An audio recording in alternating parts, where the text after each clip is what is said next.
Allahun Azza wa Jalla falenderojmë, prej tij falë dhe ndihmë kërkojmë.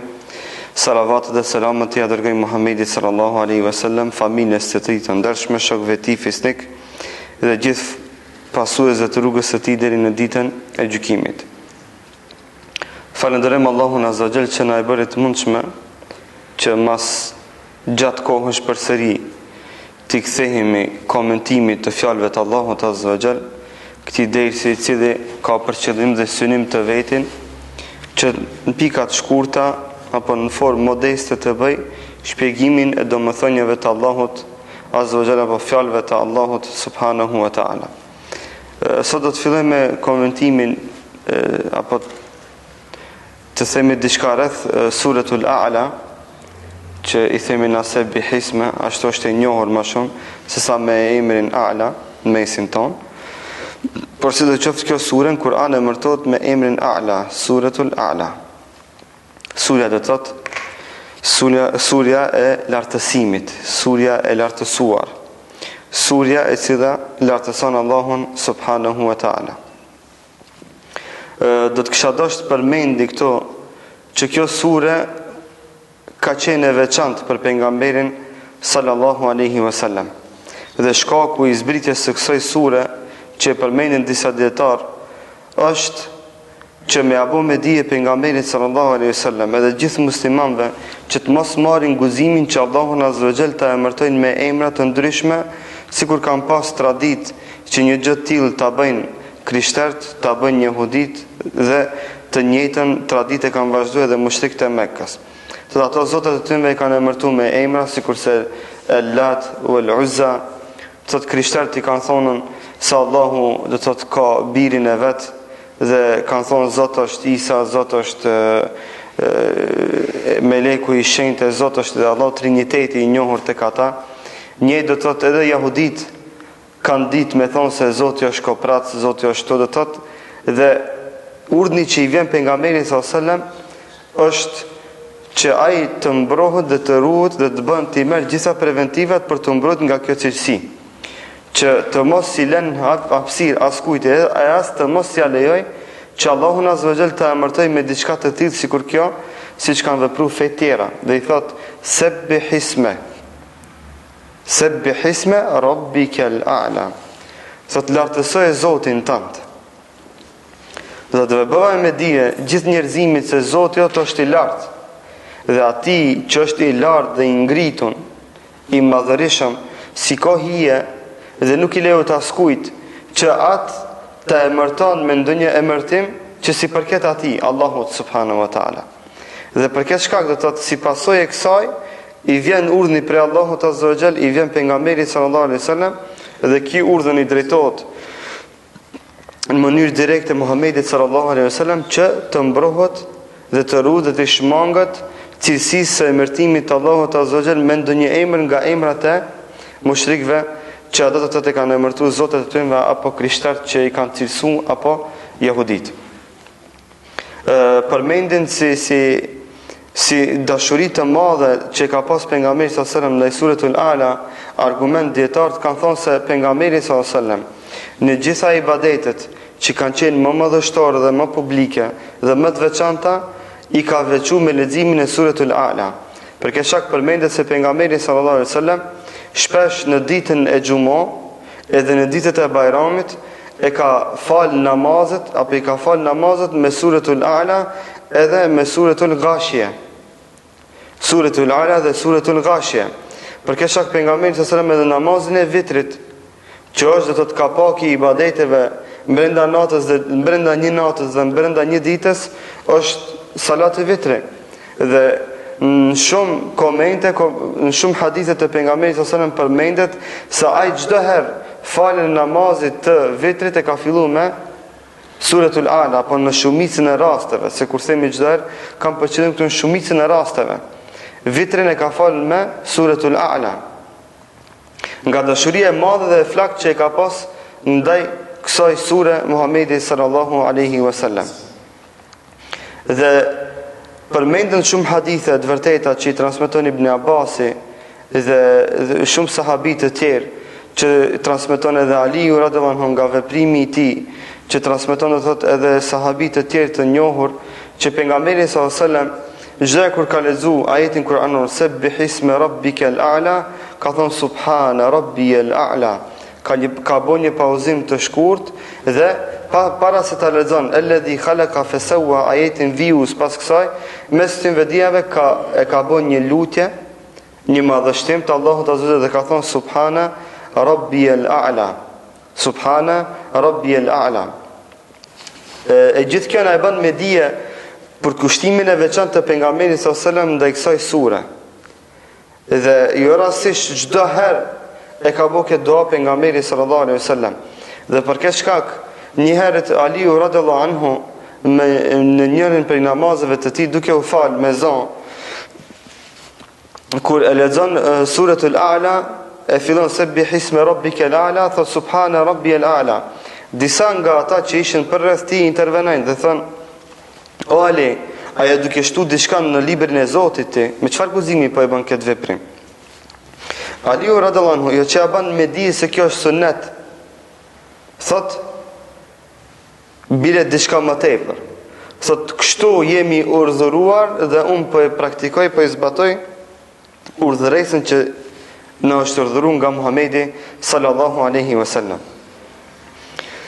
Pejgamberi sallallahu alaihi wasallam kur e ndëgjon ajetin, kur i zbret ajeti kuranor Sabbih bismi rabbikal azim, Sabbih bismi rabbikal azim, surja e cila do të thotë ajeti i cili gjendet në suratul Waqi'a, pejgamberi sallallahu alaihi wasallam thot thunë subhana rabbil azim në ruku. Se Sabbih bismi rabbikal azim është ajeti i cili zbret para Sabbih ismi rabbikal a'la. Dhe i thot sahabëve kur të bëni ruku, thune duan dhe lutjen subhana rabbiyal azim. Si mësim dhe si urtësi që mi është marrë nga ky ajet kuranor.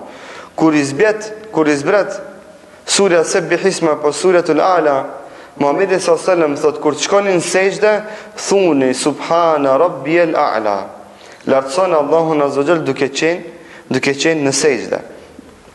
Dhe duaja e cila thuhet dhe e thot i gjithë ummetit, do ta thot, do të vazhdoj që thot deri në ditën e gjykimit në sejdë subhana rabbiyal a'la, është thon pas zbritjes së suratul A'la, pas zbritjes sidomos të ajetit të parë të suratul A'la. Thot Kurtubiu rahmetullahi alayhi, komentatori i njohur i fjalëve të Allahut azza wa jall, thot e kishte tradit Muhamedi sallallahu alaihi wasallam edhe sahabët e tij edhe gjithë tabiinët që i kimi njohur pas tyre, që kur të lexohet ajeti kuranor Sabbih isma rabbikal a'la, me thonën subhana rabbiyal a'la, subhana rabbiyal a'la, duan të cilën e themi në sejdë. Dhe rastisht Muhamedi sallallahu alaihi wasallam çdo herë kur ka lexuar këtë sure, pas ajetit të parë ka bërë një pauzë duke lexuar, thot në vete këtë dua subhana rabbiyal a'la.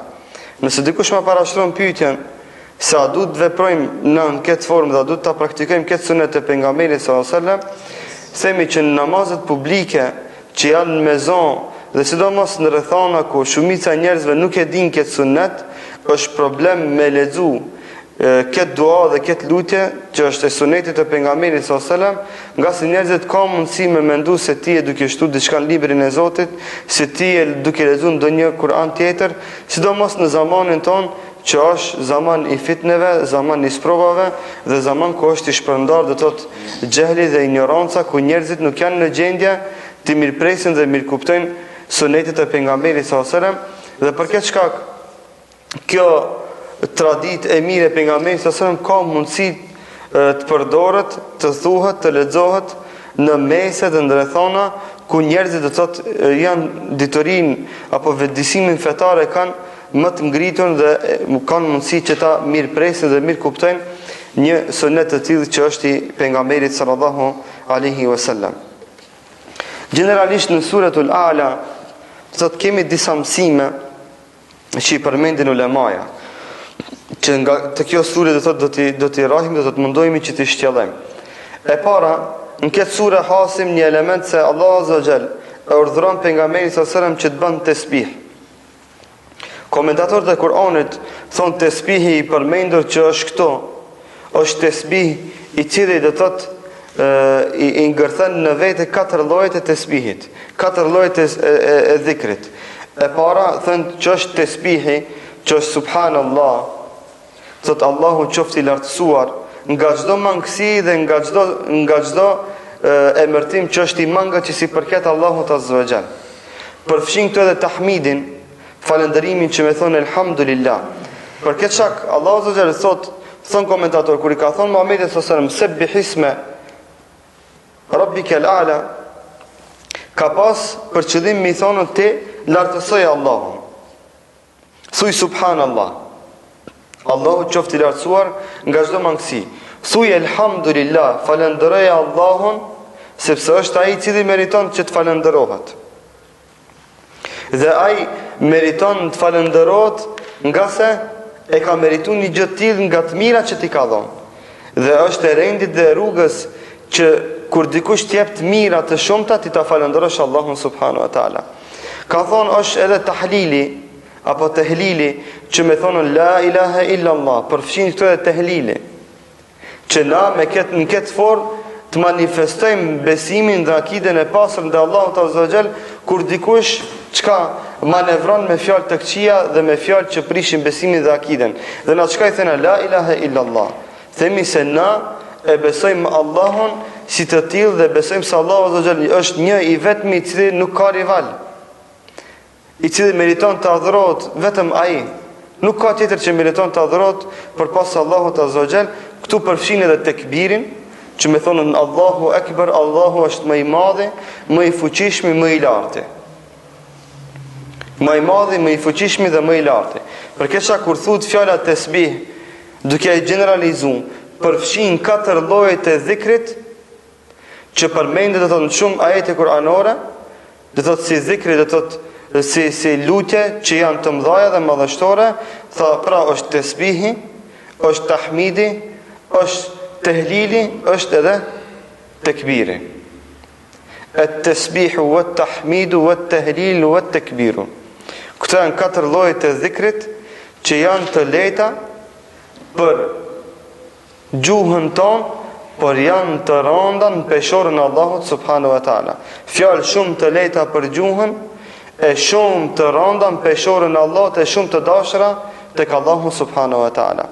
Që do të thotë me pak fjalë, me pak punë, me pak lodhje dhe mund pa të thop shtima, me fitu shpërblime të mëdha dhe në ditën e gjykimit ta rëndojnë dhe ta ngarkojnë peshorën tënde me vepra të mira në momentin dhe çastin kur ti do të jesh më së i nevojshëm për një gjë të tillë që Allahu azza wa jall në peshorën tënde çet dhe të dalin do të thotë në ndihmë dhikrat që janë shumë të lehta për gjuhën. Këtu do të përmendim një hadith të pejgamberit sallallahu alaihi wasallam, i cili hadith do të thotë duke lexuar komentet e Kuranit, mbra me lexuar te tefsiri Imam Taberiut. Hadith madhështor që më mahniti subhanallah, që hadith i cili e ka shtin një melaçe të madhe që të bën subhanallah. Që të bën subhanallah. Thot pejgamberi sallallahu alaihi wasallam se Allahu azza wa jall e ka kriju thot një melaçe të madhe. Melaçe e cila i kishte pas 18.000 krahëror, të mëdhej dhe madhështor. Thot krahërorët aq të mëdhej ishin që në mes çdo krahërorit kishte 500 vjet udhtim. Prej një krahërori deri tek tjetri kishte thot 500 vjet udhtim. 500 vjet udhtim. Krijesë gjigante madhështore. E një ditë kjo melaçe tha, e pse unë të mos ngjitem lart e ta shoh arshin e Rahmanit. Ta shoh arshin e Allahut subhanahu wa taala, vetëm ta shoh. Vetëm kam dëshirë që ta shoh. Dhe Allahu azza wa jall kur e pa dëshirën e flakt të kësaj melaçe, i dha krahëror më të mëdhej, ja bëni krahërorët 36.000. Ja dyfishoi krahërorët kësaj melaçe. Dhe me çdo krahërori mbet ka 500 vjet udhtim. Para 36.000 krahëror. Flatra, 36.000 flatra. Me çdo flatrë 500 vjet udhtim largësi ka, aq të mëdha, gjigante. Edhe i thot Allahu Azza wa Jall asaj me laçe, thot ngjito. Fillo të ngjitesh në arshin tim. Me laçja udhton 20.000 vite udhtim. Dhe nuk arrin askund.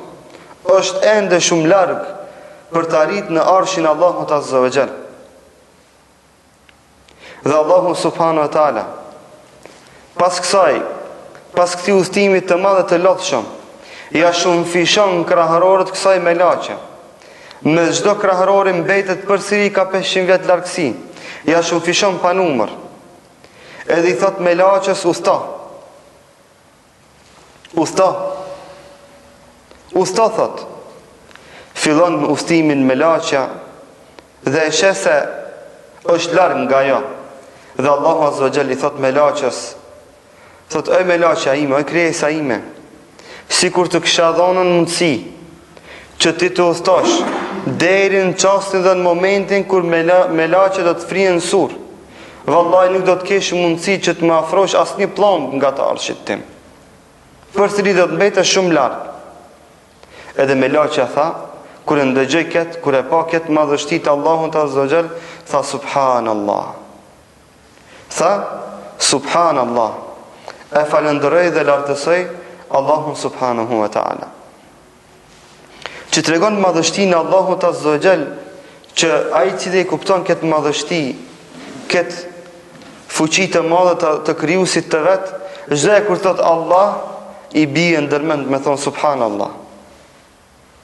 Nga madhështia e madhe që e ka Allahu subhanahu wa ta'ala. Dhe kjo me laçe u mahnet, dhe pasi që u mahnet, tha subhanallah. Pasi që u mahnet, tha subhanallah. Edhe pse Imam Kurtubiu në tefsirin e tij përmend dhe thot, duke u bazuar në një hadith tjetër të gjatë, thot me laçe e parë e cila ka shqiptu fjalën subhanallah është Mikaili, thot. Thot me laçe e parë e cila ka shqiptuar dhikrin dhe fjalën subhanallah është Mikaili, po krijesa e parë më mirë thon. Krijesa e parë që në këtë botë ka shqiptu fjalën subhanallah, thot është Mikaili alayhi salam, me laçe e madhe madhështore, e cila ka për detyrë çka? Mikaili alayhi salam. Me çka e ka obliguar Allahu Azza wa Jall?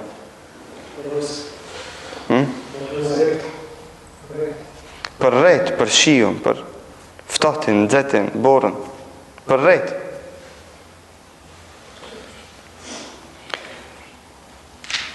Sebbih ismi. Këtu urdhrejsa i vjen direkt Muhamedit sallallahu alaihi wasallam. Dhe kur jemi të urdhrejsat që përmenden në Kur'an në mënyrë urdhërore për pejgamberin sallallahu alaihi wasallam, i kemi 3 gjendje, 3 lloje. Mësojeni, mojini mend këto. E para janë urdhërejsa në të cilat përmendet Muhamedi sallallahu alaihi wasallam dhe janë të veçanta për atë. Vetëm për pejgamberin sallallahu alaihi wasallam, nuk vlen për ummetin e tij dhe nuk vlen për njerëzit tjerë.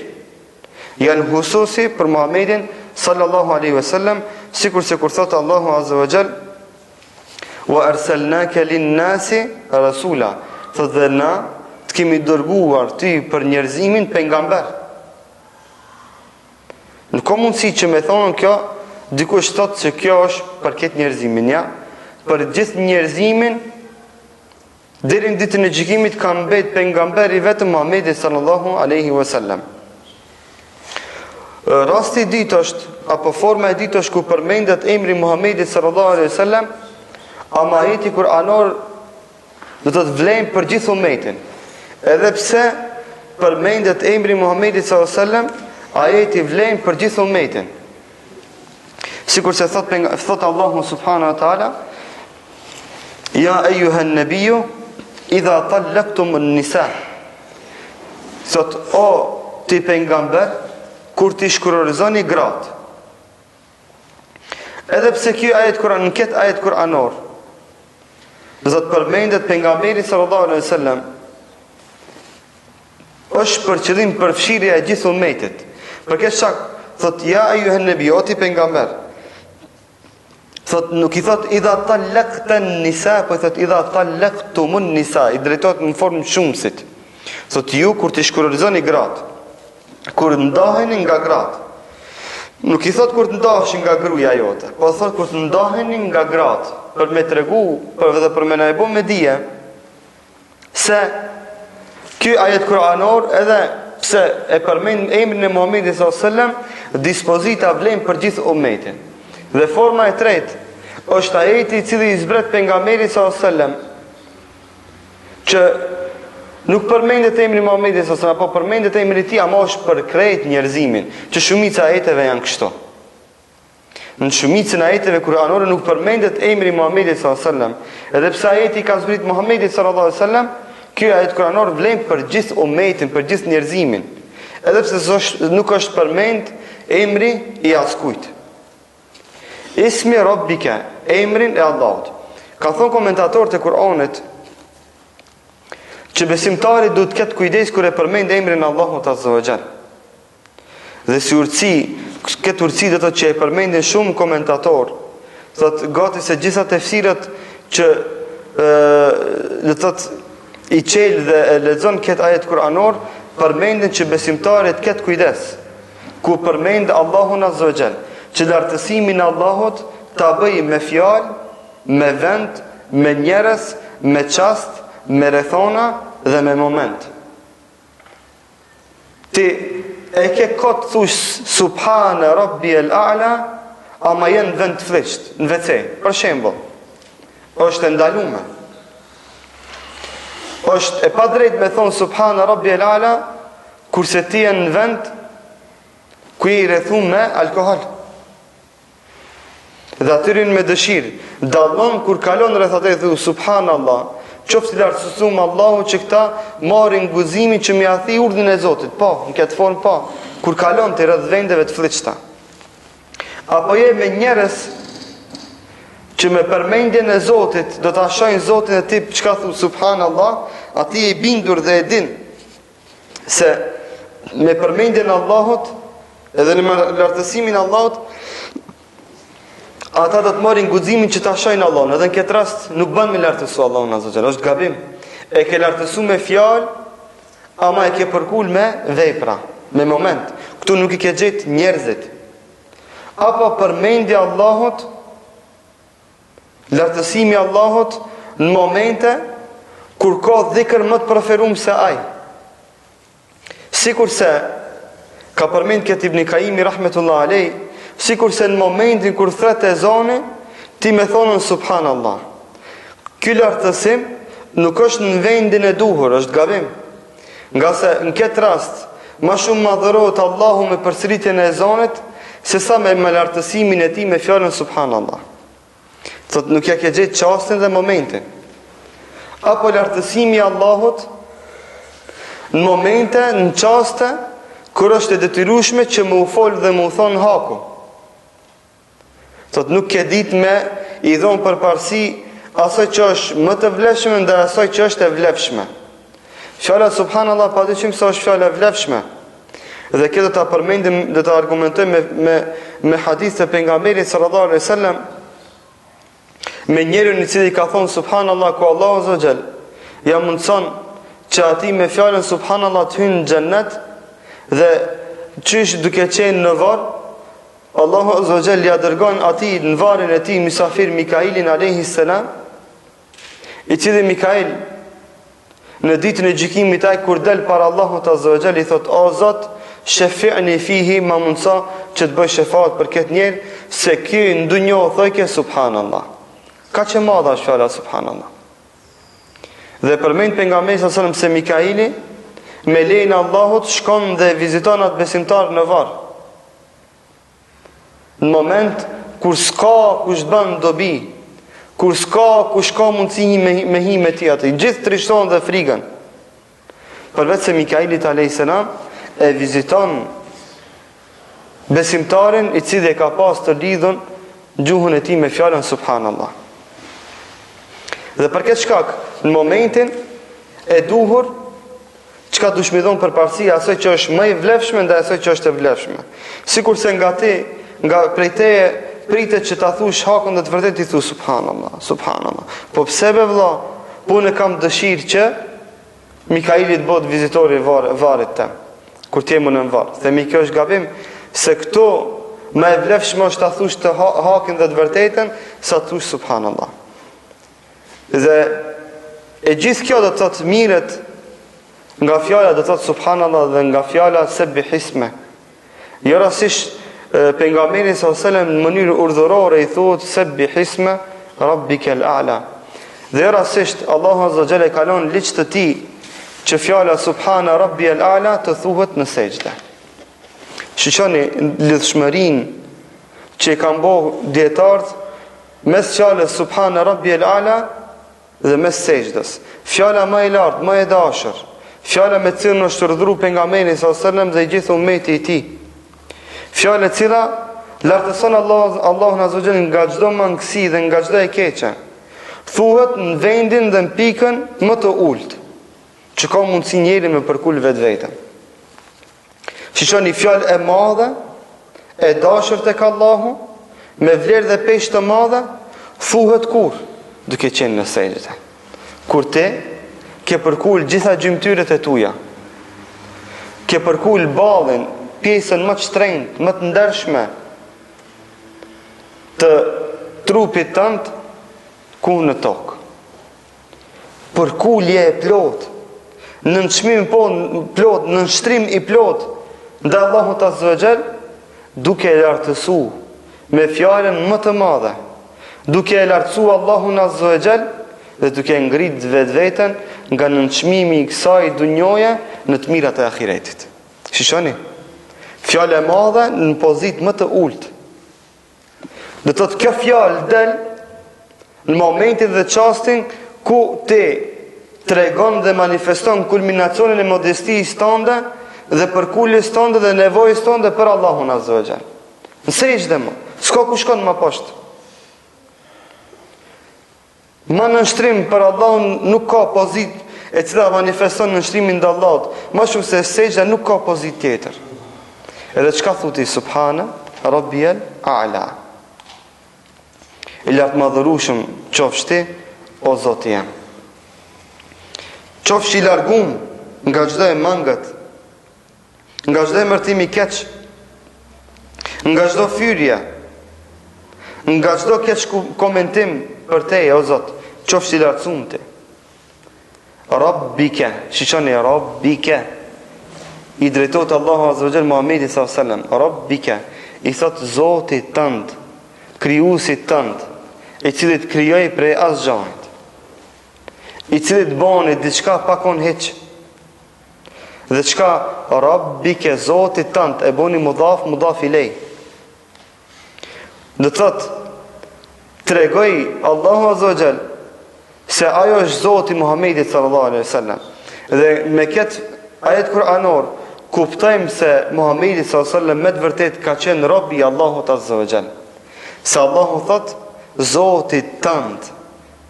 E dëshmon Allahu azza wa jall vet se është Zoti Muhamedi sallallahu alaihi wasallam, se Muhamedi sallallahu alaihi wasallam e ka pranuar Allahun për Zot të vetin dhe është nënshtruar atij dhe është dorëzuar Allahut subhanahu wa taala. Shëni Allahu azza wa jall çfarë dëshmie çon për pejgamberin sallallahu alaihi wasallam për me tregu se ki ka qenë rob i devotshëm dhe i sinqert, i nënshtruar me ka krejt për Allahun azza wa jall. El-a'la. Më të lartë, thot. Dhe këtu vjen në shprehje cilësia Allahut azza wa jall, se ajo është më i lartë. Se ajo është më i lartë. Se Allahu azza wa jall qëndron në vendin më të lartë, ashtu si din ai, ashtu si don ai.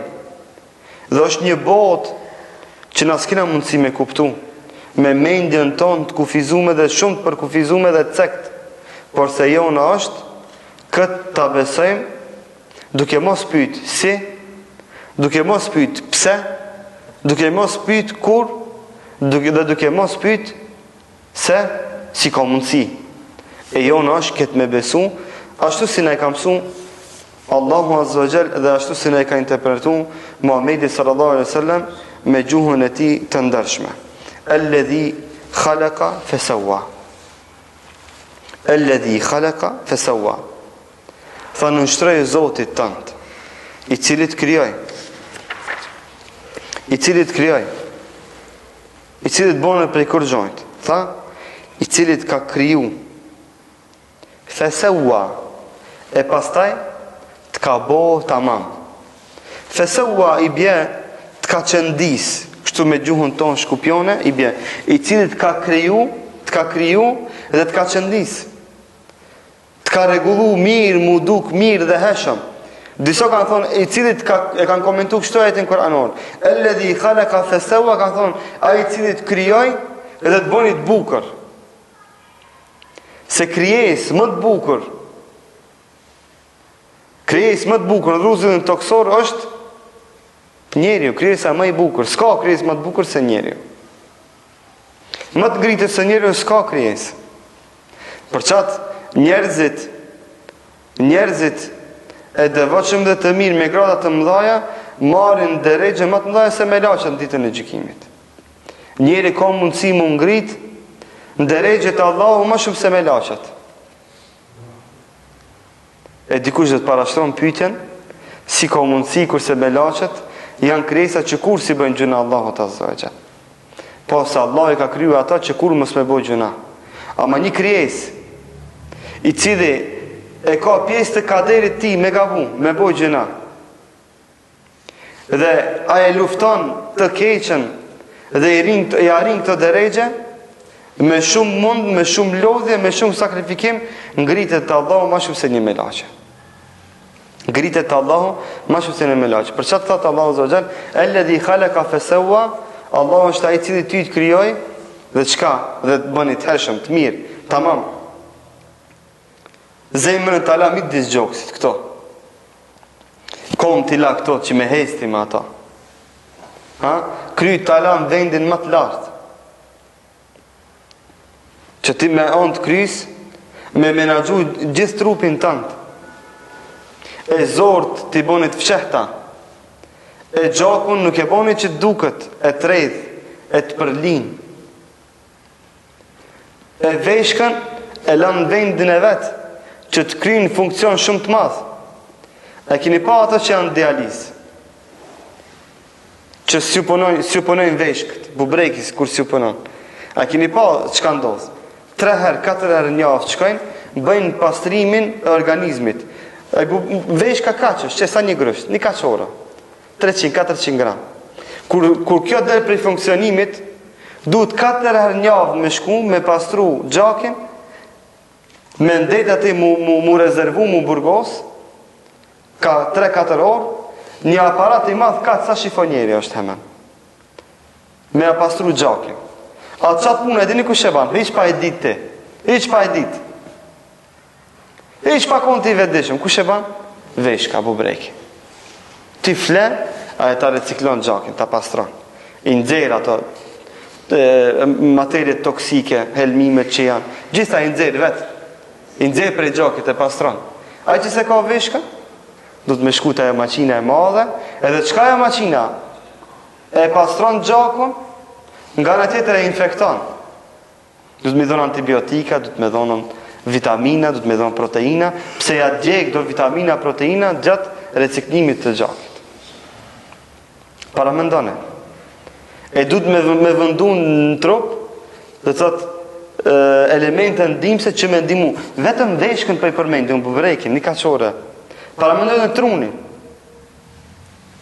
Paramendon e truni. Allah është ai i cili ti të ka kriju, edhe fesëua, të ka drejtë, tamam, mile, si duhet. Ketë në vendin e vetë. Kretë në vendin e vetë, ti ka bo 5 gishta, që me këto 5, dhe të thotë, gjitha funksionet që ki nevoj ti mi kriju me ato 5. I kam përmendu le maja. Edhe të kom t'i ka dhonë 5 gishta, këshirën ative që u mungon dhe një gisht. Shqepojnë, habitesh. Themra, që është shumë e thjesht, këshirën ato që se kanë themrën, që ka hjekin, një santim, 2 e ka më të vogël. tetiva si punon, ajo, kjo, e ka ma të shkurt, ma të gatë. Këshirë një qëfar të lashe kanë. Milimetra në pytje. E Allahu Azza wa Jall ka qëndis krejt mirë. Merë një studioni frimarjen, që se i vetë dishëm ti, që shtash, na jemi duke përjetu një emet të madh të Allahut Azza wa Jall, kur marrin frim, kur javë i kështu. Kjo është, për çdo moment, për çdo, dush me thonë Allahu Akbar, Subhanallah, Elhamdulillah, Allahu Akbar, La ilaha illallah. Dush falëndëru Allahun për çdo frimarje. Para me ndërën ata që kanë problem me frimarje. Një bos të madhe të oksigjenit du të akrenë me vete, du të ketë rrymë me vete, du të mban maskë në gojën e ti, e din të ban kombinimin e materjeve kimike, që ti vjen të mam oksigjenin në organizmin e ti. E kur në botë në zetë, ka ma shumë nevoj për dozë më të madhe, kur o ma flatë më të vogël, më të thatë, më të lakt, para me ndane. Me të vërtet, Allah është ai cili na ka kriju dhe na ka qëndis ashtu si dinaj. E këtu vjen në shprehje se ti atë ka shku ndonjëherë ndërmend në jetën tonë dhe njëherë s'pako. Mu qumi falë 2 rekate për Allahun Azza wa Jall, për ta falëndëruar për shnetin që ta ka dhënë. Për pamjen, bukurinë që ta ka dhënë. Kush prej nesh e kishë ndryshu pamjen, bukurinë e tij me një tjetër? Cili prej nesh? Jo vallahi, Allah ashtu të ka kriju që me mendu se ti e maj heshmi në dunjo, maj miri në dunjo. Ashtu të ka kriju Allahu Azza wa Jall. Gjitha këto janë të mirat Zotit që na janë shkalem, i azgjësem dhe nuk ja dim vlerën dhe kimetin, dhe nuk dimi me thonë Elhamdulillah. Edhe këtu vinë në shprehje bukshkelësit, njerëzit e këqe, njerëzit zudumqar, që marrin guximin me ndryshu krimin Allahut Azza wa Jall. Që marrin guximin me ndryshu krimin Allahut Subhanahu wa Taala. E ndryshojnë ftyrën, i hekin vetlat, ngjyrosin flokët, i bëjnë të zeza, kur Allah ja ka ndalu. Shkon dhe ndryshon ftyrën e tij, e zmadhon hundën e tij, i ntrash buzët e tija, i ban vesht më të vogla. Kurse Allah Azza wa Jall ka qëndin si ma mirat e ka ndreq. Ai mjeko punon me thikë në dorë. Dhe ai është i mangët në vetvete, në oksan është vetë, si ka mundësi ti me të bo tamam? Si ka mundësi ti me të bo tamam? Dhe këtu përmendë meselën tjetër për operimet plastike, që janë sidomos në ftyrë dhe në përgjithësi në trup, dhe thotë që nuk lejohen për luksus, por se ato lejohen në rastet nevojshme. Në rastet nevojshme. Si kurse dikush lind, natyrisht nga lindje e ka hundën e shtremt, që është deformim fizik. Se Allahu Azza wa Jall e kalon liq të tij që hunda të jetë e drejtë. Apo dikush lind me veshtë në gjitha, i ka të gjitha për likurë, lejohet që ai minda për i kryes. Apo tjetri lind me hund shumë të madhe që nuk është normale, lejohet që ta zvoglon. E tjetri lind me hund shumë të vogël që ja pengon frimarin, lejohet që ta zmadhon. E tjetri lind me sy ama e ka të mbyllën, lejohet që ta qel. E tjetri lind me vetlat e rame që i pengojnë, lejohet që të ngrit. Por lejohet vetëm për rastet të nevojshme që konsiderohen devijime fizike, devijime natyrale fizike, e jo për luksus, për dekorim, për zbukurim, për haramllëkje, për shejtanllëkje. Unë me kaq do të mjafton për shkaku i kohës, lutja Allahun Azza wa Jall që të kemi gjithë në dobi nga këto që e lexuam dhe ndëgjum. Allahu Azza wa Jall këtë mezhlis të na shkruaj në veprat e tona të mira, të na shtoj të mirat e të na paksoj të këqijat. Walhamdulillahi Rabbil Alamin. Allah shpëleft. Orna.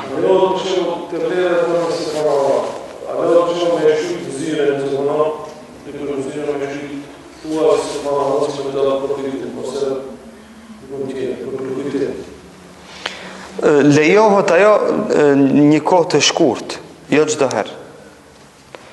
Se du të kemi parasysh që ulemoja thonë Do thotë se nuk lejohet zbukurimi i murnave me shpalljen e krijuesit. Me zbukuru murin ka shumë forma tjera, ka tapeta, ka ngjyra, ka lloj-lloj materiale. Nuk na ka mbet neve, do thotë që na mi zbukuru dhe dekoru dhomat e tona me lutjet e pejgamberit sallallahu alajhi wasallam apo me ajetet kuranore që janë të shpallura. Lejohet ato mi vëndu një kohë caktuar për të derisa të mësojmë, derisa ta bëjmë shprehi, derisa t'ja bëjmë me dije të tjerëve dhe kështu me radhë. Do thotë çdo sent që tham lejohet nga kjo natyrë është deri në një kohë caktuar e jo do thotë për wallahu a'lam.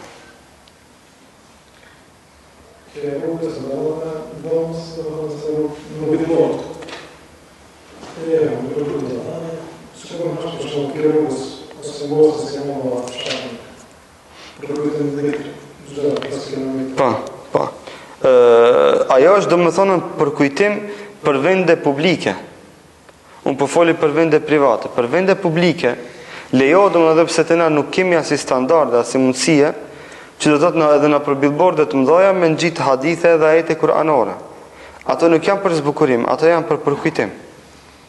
Për këtë shkak domethënë edhe ajo ndrohet, një kohë është kjo ajet, vjen mas 10 vjetëve në gjet një ajet tjetër, do thotë që ti disa ajete apo disa zikre që janë të nevojshme, t'ua përkujtosh njerëzve, t'ua bësh shprehi.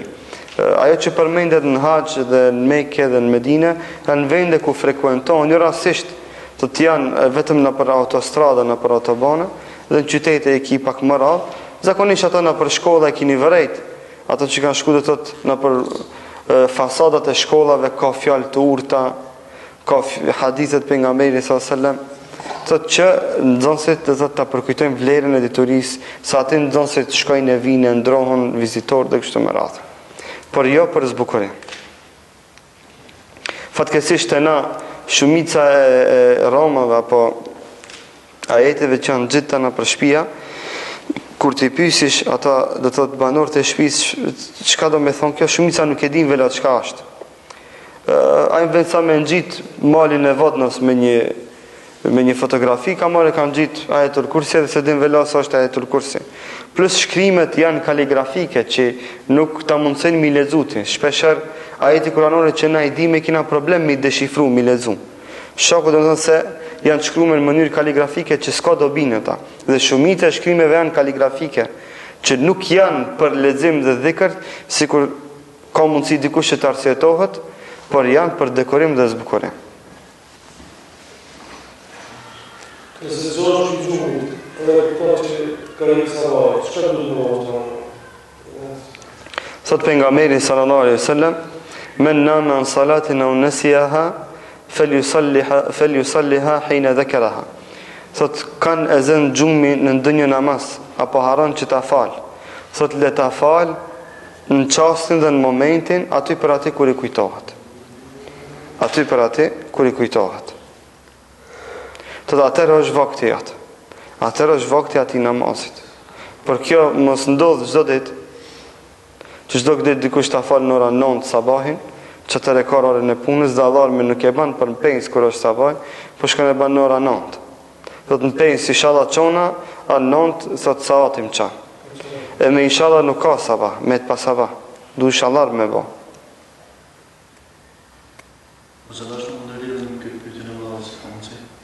Se përket namazit sabajt, i mërë se vetë dhe më thonë për më shumë në kohën e sabajt, për edhe 15 minutë për parë.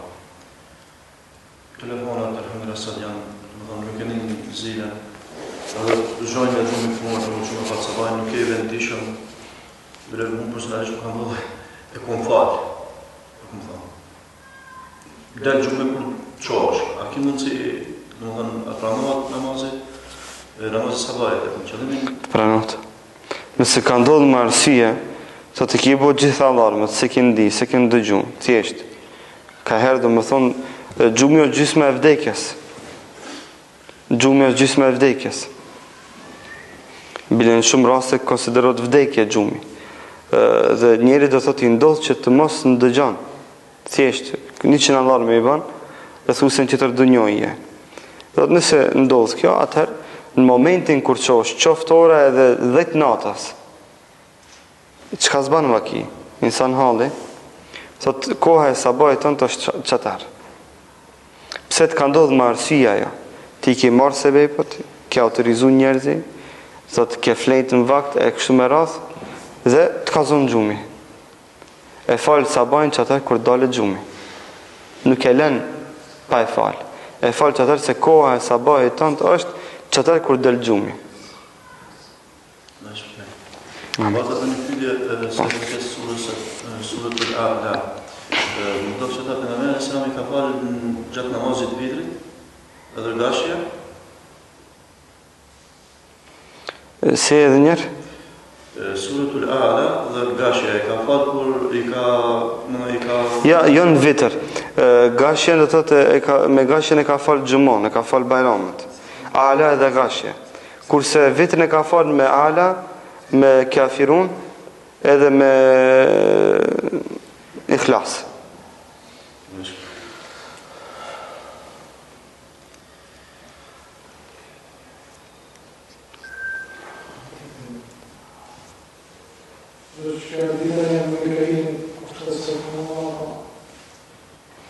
Po do një lexojmë tekstualisht.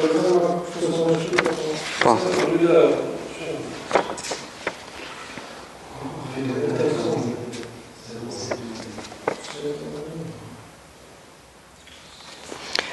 Hadith është se pejgamberi sallallahu alaihi wasallam i ka thonë Xhibrilit alayhis salam: Ja Xhibril, akhbirni bi thawabi man qala subhana rabbiyal a'la fi salatihi aw fi ghairi salatihi.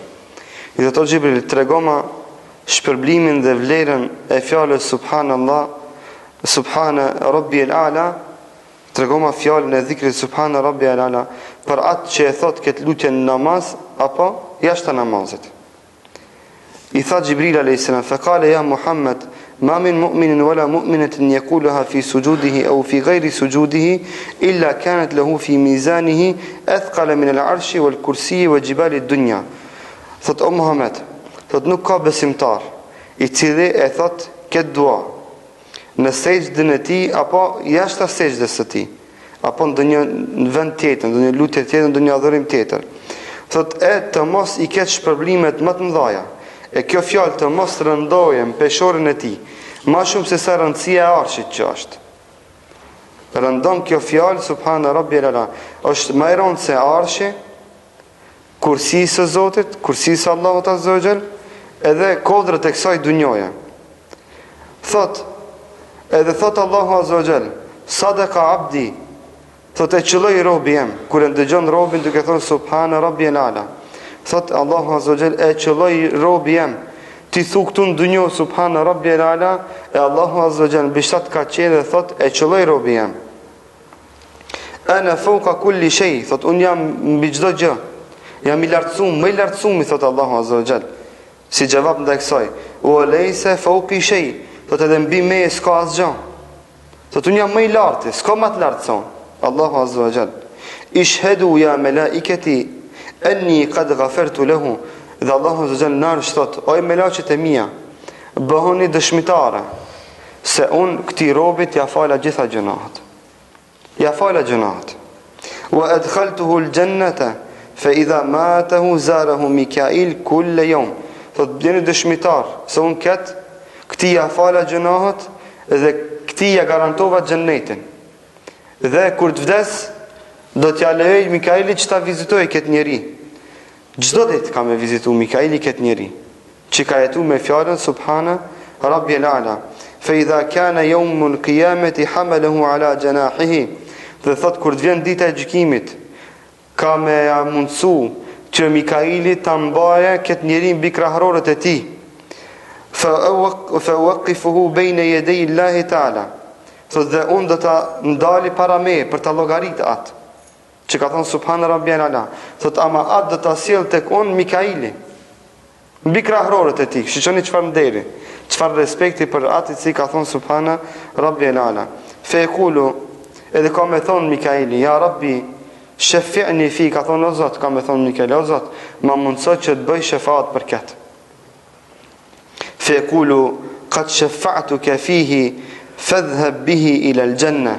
Thot o Mikail, ta pranova ndërmjetësimin tënd, shefatën tënd për këtë, merre dhe çoje në xhennet. këtë njeri. Mere dhe qoj këtë njeri në gjennet. Allah në mundsoft gjennetin. Hadith madhështor